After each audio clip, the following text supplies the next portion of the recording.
सकता है। मुझे तुझसे बात करनी थी, तो सोचा नाश्ते से ज्यादा अच्छा और कौन सा वक्त हो सकता है ना? गीता की चाशनी जैसी बातें गौतम और अवनी दोनों को हजम नहीं हो रही थी। बताइए मम्मी जी, क्या बात है?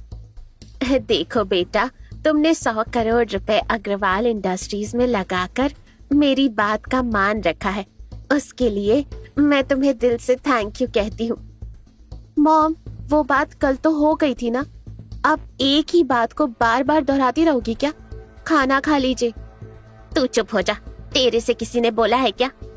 अवनी ने गीता की बात पर ध्यान नहीं दिया और डोसा खाने लग गई। तो बेटा गौतम, मैं ये कह रही थी कि तुम्हें इसके मामा की कंपनी में पैसा नहीं लगाना, मत लगाओ, लेकिन अपने डैडी जी की दुकान पर तो लगा सकते हो ना।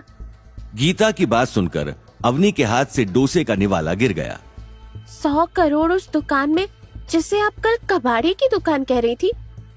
अरे तो क्या हुआ, अब दुकान खोलना ही है तो बड़े पैमाने पर क्यों ना खोले।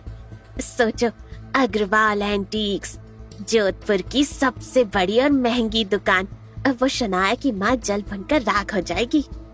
गीता ने सोचा, और एक बार ये बेवकूफ जमाई अभिनव से दुकान में 100 करोड़ की इन्वेस्टमेंट करवाए तो मैं दुकान के गल्ले पर बैठ लिया करूंगी और धीरे धीरे 100 करोड़ अपने कंट्रोल में ले लूंगी।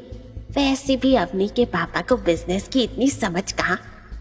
गीता अपने आप को जितना भी शातिर समझे, उसका लालच साफ झलक रहा था और गौतम और अवनी दोनों वो साफ साफ देख पा रहे थे। मॉम, बस बहुत सुन लिया मैंने भी और गौतम ने भी। डैड को एंटीक्स का शौक है, इसीलिए छोटी दुकान तक बात ठीक थी। पहले डैड को काम शुरू करने दो, एक्सपेंशन की बात बाद में देखेंगे।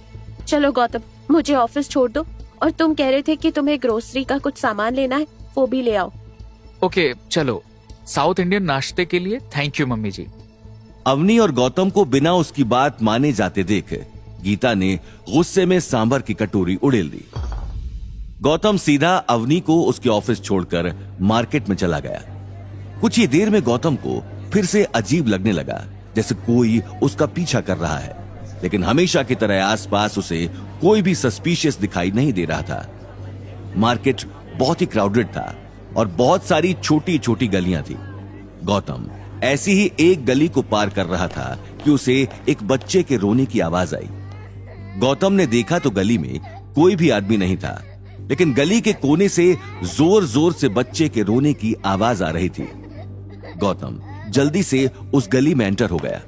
जैसे जैसे वो गली के और अंदर जा रहा था, वैसे वैसे उसके ऊपर के बादल काले होते जा रहे थे और जहां मार्केट में हर जगह रोशनी थी, उस गली में अचानक से अंधेरा पड़ गया। गौतम को अचानक से एक बहुत ही स्ट्रॉन्ग नेगेटिव एनर्जी फील हुई जो उसके चारों तरफ छा गई। गौतम ने सोचा, कल फूल का मुरझाना और आज ये काले बादल, ऐसा लग रहा है कोई मुझे मैसेज देना चाहता है, लेकिन ये मैसेज देने वाला मुझे आने वाले खतरे के बारे में आगाह करना चाह रहा है या मुझे चैलेंज कर रहा है। बच्चे के रोने की आवाज अभी भी आ रही थी और गौतम उस आवाज के बहुत करीब आ चुका था, लेकिन उसे अभी भी कोई दिखाई नहीं दे रहा था। कौन है वहां? सामने आओ।